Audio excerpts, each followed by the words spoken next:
Now, last week was a big week in Kendrick Lamar news. It was a big week. We got a new Kendrick track, When the Party Die. It was announced Kendrick's performing at the Super Bowl. That made everybody mad. Everybody, at least everybody in Cash Money was mad. And everybody in the Drake Glazer community had something to say that wasn't positive, generally speaking. But some of the news was actually really cool. So in the track, When the Party Die, Kendrick Lamar shouted out Lecrae and D1, to probably the two biggest faith-based rappers in the world, arguably. I mean, Lecrae is probably the biggest Christian rapper, faith-based rapper on the planet. And D1 has been down since day one.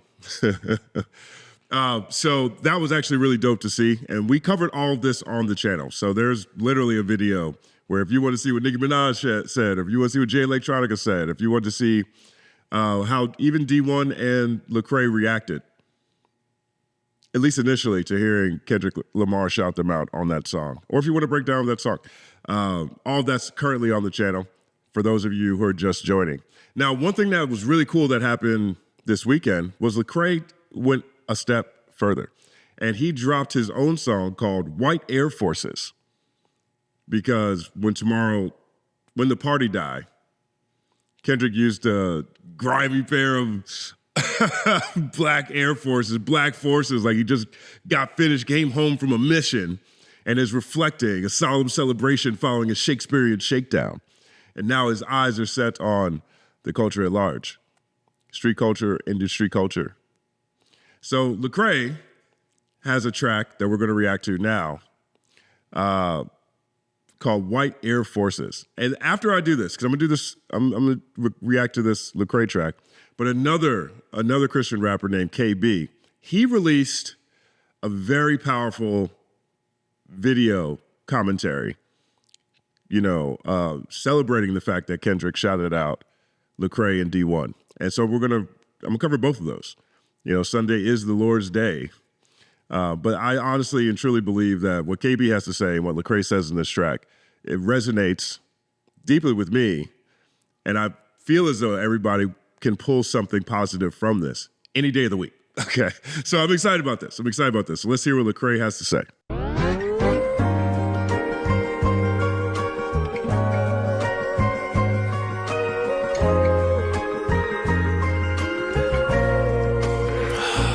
I was wrestling like, should I write a verse? The culture got enough clout chasing vultures out here, trying to prove they worth. They need attention. They can't imagine me not trying to make myself look bigger off of this Kendrick mention. I mean, just look how he started this already, right? They need attention. They can't imagine me trying to big myself up through this Kendrick mention. I know I misquote that, but we're literally 24 seconds into a 2-minute, 32-second song.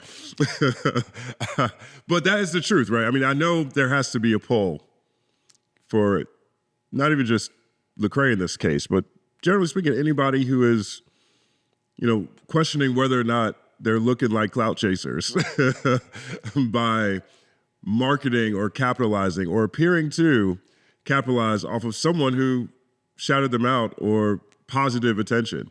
Is it clout chasing if you make a song after someone mentions you in a song? I know that had to go through, his mind, because the last thing Lecrae is a clout chaser. So I love the way he opened this so honestly right out the gate. I can't imagine his position. Before I got on my mission, I was a party victim. I bought the party favors. I used my trauma, my single mama, to justify commas, to pay the devil's wages. Whew. It probably went over their heads. Basically what I said is I was government fed. Come on, man. Come on, I'm not sure. Oh my God, I think this is supposed to be government fed right here. But look at these bars, look at this. Like, this is Lecrae as just a straight up lyricist, regardless of what he's talking about. Like, as a lyricist, as a wordsmith, this is a great example right here. Let's look at this again. Bigger off of this Kendrick mention. I can't imagine his position. Before I got on my mission, I was a party victim. Before I got on my mission, I was a party victim. I bought the party favors. I used my trauma, my single mama, to justify commas, to pay the devil's wages. Whew. It probably went over their heads. probably went over their heads. Watch this next part. Watch how he uses government-fed bread and the entendre that he rocks with this. This is so fire. Basically what I said is I was government fed, bread for doing time in the feds, but Jesus bled. Instead of putting dents in their head, he turned his. My cup runneth over with nonsense. They hearts grow colder, they love to do evil, they burn their conscience. I want the dealer's head who gave my cousin fentanyl. Labels exploiting rapping addicts, man, I'm sick of y'all. Okay, now that is a great connecting point to some of the themes that came out of When the Party Died, which is probably a song, it's probably untitled, right? We reacted to JF Music's incredible breakdown. He made a strong argument that the song is untitled. So we don't know the song's name. I think it is untitled, but there's like 3 or 4 different names going around what that song is. But one of the connective tissues is Kendrick going at the industry and, letting everybody know that the party's over. Okay. We have to be better. We have to do better. We have to promote better. We have to market better. And we have a range of different ideas, personalities, perspectives, opinions that people gravitate towards. So we shouldn't, as Lecrae just says here so well to me, so well right here. He says, exploiting rap. He says he's sick of these labels exploiting rapping addicts. Sick of these labels exploiting rapping addicts. That is right in line with When the Party Died. Exploiting rapping addicts, man, I'm sick of y'all. My daddy ran with Compton Chris, my uncle's Pyru. Stuck in the middle of this madness, what should I choose? I should be choosing between Howard and Hampton. I love the people that I ran with, but look at the damage. You want me put you on, but I know you still with the scamming. A crooked doctor took advantage and hooked me on Xanax. It's killers sitting in a cell for taking somebody innocent, and they don't even feel no remorse. The worst ignorance. But when I take a look in the mirror, the blood of Uriah's on my hands, cause I'm that killer who had Bathsheba in his quarters. I'm that who let Eve taste the fruit of death. I'm dead sinner, I deserve death, along with all these liars and hypocrites. Fake tough rappers who fabricate they predicaments. Fake deep guru pushing voodoo on the people, telling folks that my God ain't real. That's real evil.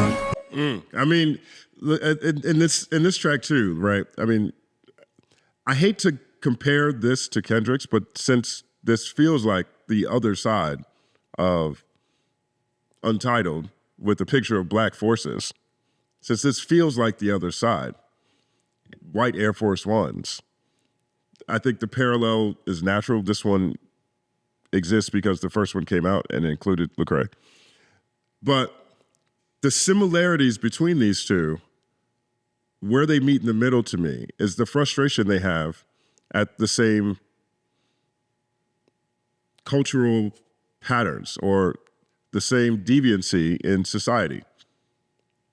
They're meeting at that point. I think Lecrae's is more, he is being more vulnerable about the challenges he's experienced, the temptations he's succumbed to, and how he rises through them. Whereas I feel like Kendrick is, while the energy feels very solemn, it doesn't feel like a celebration of the success he's had over the past 4 or 5 months. It has a solemn energy to it, but also it has it has targets outward, lyrically speaking, right? And so this really does, to me, feel like the other side of When the Party Died. I wonder what Lecrae would do.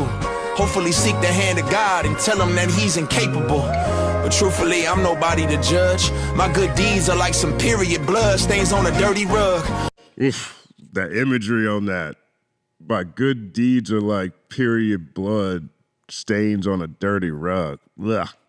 That's a little too effective, Lecrae. All that I can offer them is Jesus' love. I know it sound foolish to many, like, really? That's all you got for us?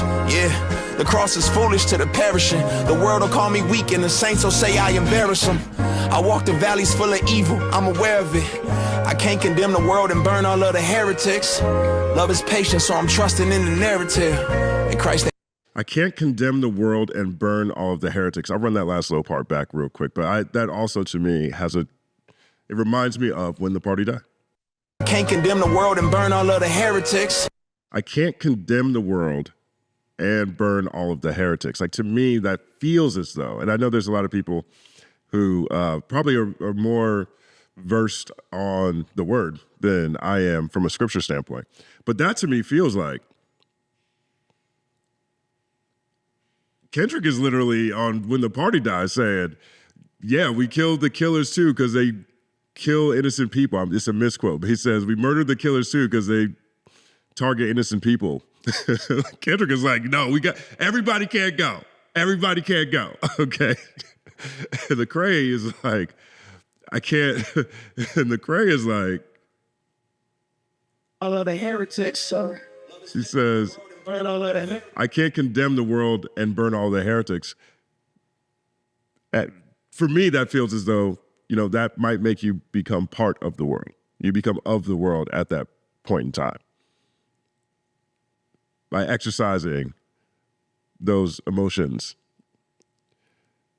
by acting on your worst thoughts, you know what I mean? Let me know what you guys think of that line there, because I really like the juxtaposition between these two tracks. I think on a playlist back to back, they're gonna sound fire. I'll try it out tomorrow when I'm in the gym, but let's wrap up the song. Heretics, love is patient, so I'm trusting in the narrative.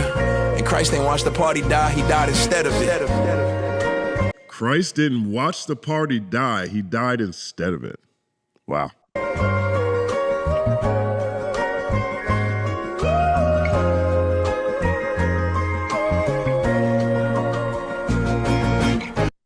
That is crazy. Big shout out to Lecrae. Big shout out to Lecrae. 9-second applause.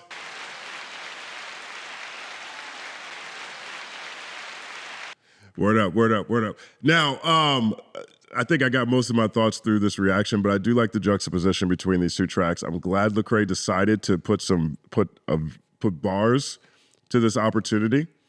I don't want to say that this is probably Lecrae's most viral moment. I don't know that to be true, to be honest. I mean, he's had so many incredible moments throughout his career. He has done so much to lift faith-based artists, whether that's through Reach Records or that's through his existence and his ability to also to transcend into secular music or contemporary music. So I don't want to say this is the biggest look necessarily, but this is a moment in itself. And everything that he had to say in this verse, to me, is something that will resonate. And it's a great opportunity for him to share not only his message, but the message that's most important to him, the message of his Lord and Savior, Jesus Christ. So I'm really excited that he decided to do this. And I'm also looking forward to see what tomorrow's reactions will be. This came out over the weekend, so we'll see what the media has to say about it tomorrow. Now, I want to show one more reaction. And this came out immediately after Watch the World Die. This is KB. He's another wildly accomplished Christian hip-hop artist. KB, if I'm not mistaken, I think he probably came out maybe 2010, 2011. He was on Reach Records for a long time. I think he's moved over to Essential Sound, which is a Sony imprint.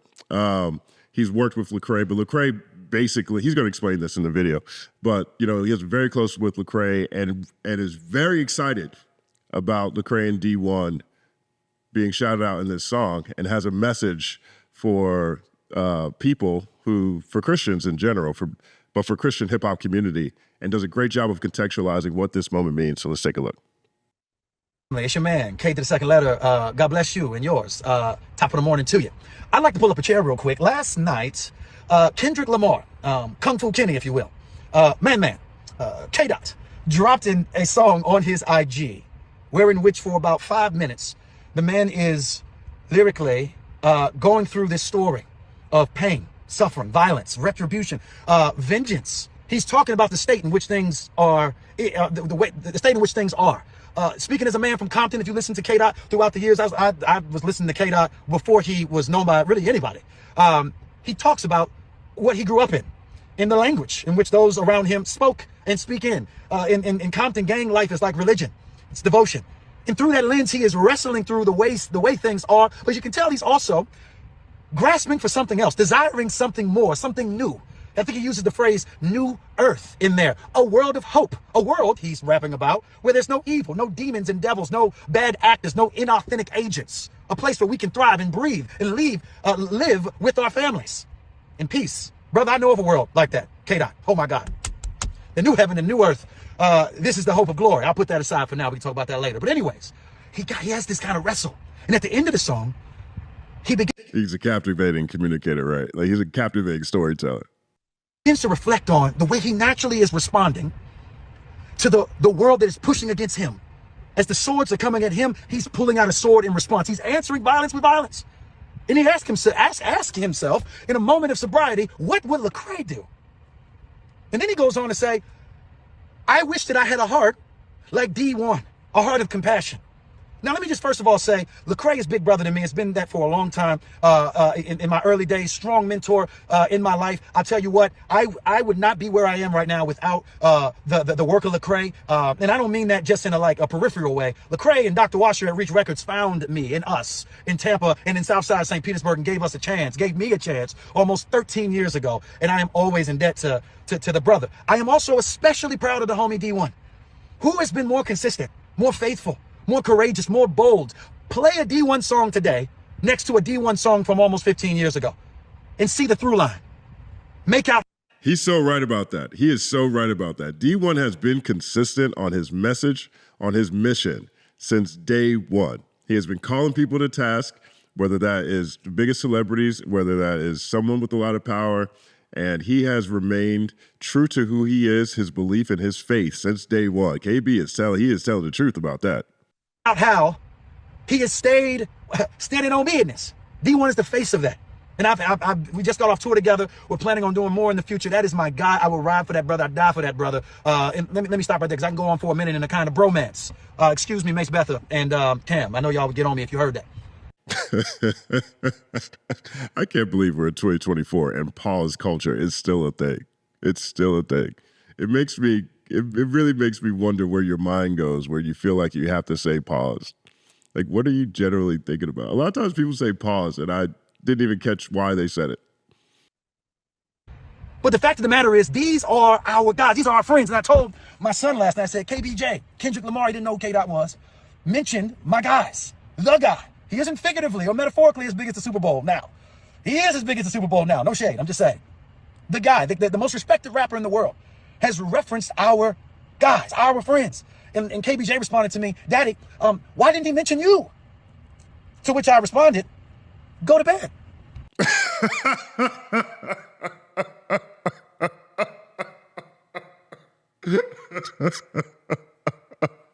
I'm sorry. Yo, he is a fantastic speaker. Fantastic. Stay out of grown folk business. No, I'm just joking. It was time for him to go to bed anyways. But I did respond to him, and what I would say to anybody, I don't care about that. Bruh, when he mentioned my guys, he mentioned us because I don't care what anybody says. When the kingdom is acknowledged, we all are acknowledged. And let me be clear about why the acknowledgement matters at all. It's not that just the guy mentioned our guys. That is shallow, though encouraging. But his vapid was much deeper, more substantive. Is that the reason that he acknowledged them went beyond their music. There's no reference to his music, to their music. The reason that he referenced them goes beyond Lecrae and D1's catalog, bruh. What he was struck by is the same thing that I believe that any Christian should be striking in the heart of folks who are observing us. And that is, he reflected on who they were as people, how they might behave in a world that is falling apart, how they have carried themselves, how they reflect something, oh my goodness, this is the word, different. There's distinction. And I rejoice in that far more than the guy acknowledging my guys. What I rejoice in is that the mission that we set out on in the beginning was to live out what Jesus said to us, that I am leaving you in the world on purpose. Jesus could take us out the world if he wanted to. There'd be nothing for the king to snap his fingers and we'd be gone. But he wants us here. Why? Let me stop yelling. Why does he want us here? He wants us here, read Matthew 5, to be a city on the hill, that when hip hop is dealing in darkness, there is a place that people can go to that is light. When we started this thing 15, 16, 20 years ago, that was the goal. Not to be able to go band for band, Grammy for Grammy, stream for stream. Who cares? We want it to be a place that when the world is falling apart all around you, you know that there is a balm in Gilead. What does that mean? When I am wounded and I am hurting, when I am suffering, sin is oppressing us. When I am answerless, there is medicine in a city on the hill in the kingdom of God. I've heard of these folks. I've seen their good works. I've seen their consistency. I've seen their marriages. I've seen their character. I have seen their conviction. I've seen their values. They don't think like how we have thought about things. We have tried all of the things that this world has to offer. I've tried violence. I've tried to satisfy the itches of my soul with gouging in my sort of, being a glutton for lust. I've tried to drink it away, smoke it away. This is what they've said to us. And it has only left us in the deep, deep, deep depression, darkness, and unwellness. Where can we go for something different? What we want it to be is the dudes with their hands up and say, come over here, broski. Come on this side. We don't stand here to put a finger in your face. We want to be salt and light. Salt is good. Without salt in the ancient world, all your food would go bad. If you didn't have salt, we would die. But it's sad when Christians don't want to be the salt of the world. We want to be the acid of the world. We want to be the lemon. We want to be sour to the taste. We want people to be turned off by us. And then we use that as a badge of honor. Look how hard I was. No, we stand for truth. And I think D1 does this so well. We stand on business in the face of those that disagree for the good of the person that we are confronting and the culture in general. If we don't stand up, who will? Persecution, let it come. It's kept out of circles, fine. Keep us out the circle, because when the circle collapses, those people that were in the circle know where they can go to and find people whose foundation is solid. That was the mission. And if KDOT is reflecting on my brothers as salt and light, cities on the hill, a kind of house that is built on the foundation of the word, then brothers and sisters, he is in a lot of ways acknowledging the whole goal of the mission for every believer is to be that. As the world becomes undone, where do we go to find solution, salvation, and hope? I'm a reverend. I'm a rapper, but I'm also a licensed reverend. I could marry y'all for the right price. All right. I've done weddings. All right. Put that aside. Yeah, I like him. Yo, KB, he knows how to work all the emotions really into his testimony here. I'm loving this. Anyways, but I've done funerals. I've sat outside of funerals with hardened killers. Okay, I've sat in prisons, JDCs, with folks that ain't coming home for a while. I've been around those who would be seen as the unreachable, and there's these windows that open when they're faced with their own mortality, when they're faced with the insufficiency of the solutions and the gospels of this world. They don't save. And you wake up for a moment.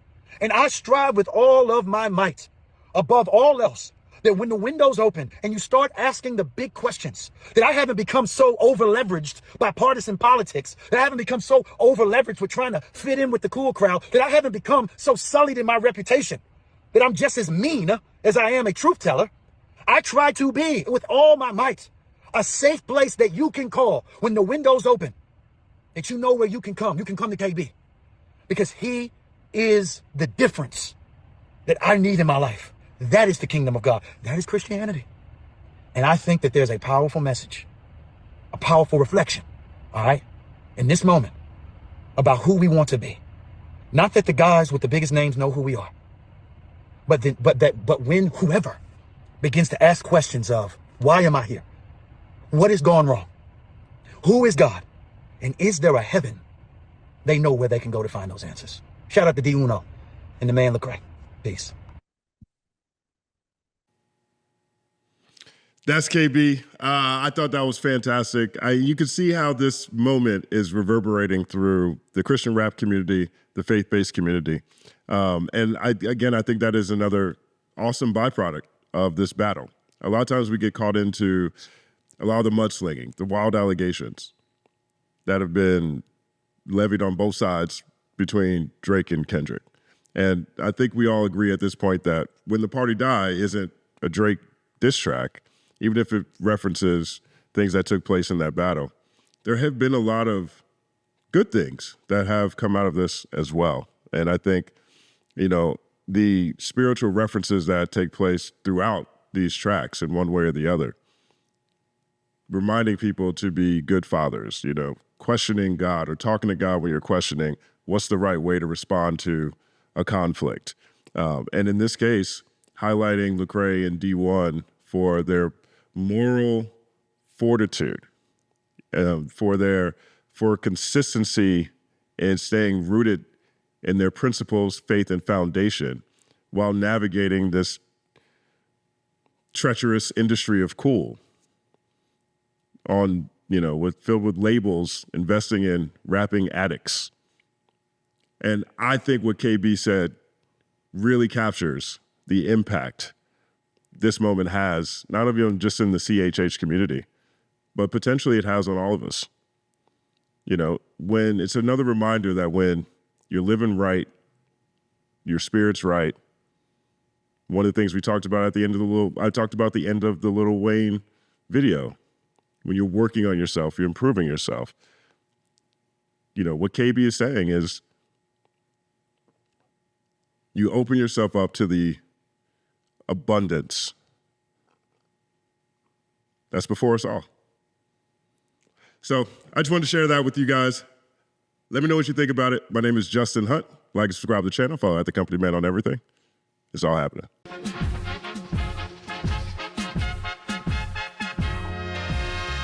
Justin Hunt is here, it's all happening. Justin Hunt is here, it's all happening. The mathematical breakdown of this mighty game of rap we in. It's boom bapping. Systematical culture views us radical, it's all happening. Shaking hands and dapping it. Life through the lens of hip hop, from trip hop to yes, y'all, you don't stop, you don't stop. Justin Hunt is here, it's all happening. It's all happening, yes, it's all happening. Justin Hunt is here, it's all happening. It's all happening, yes, it's all happening.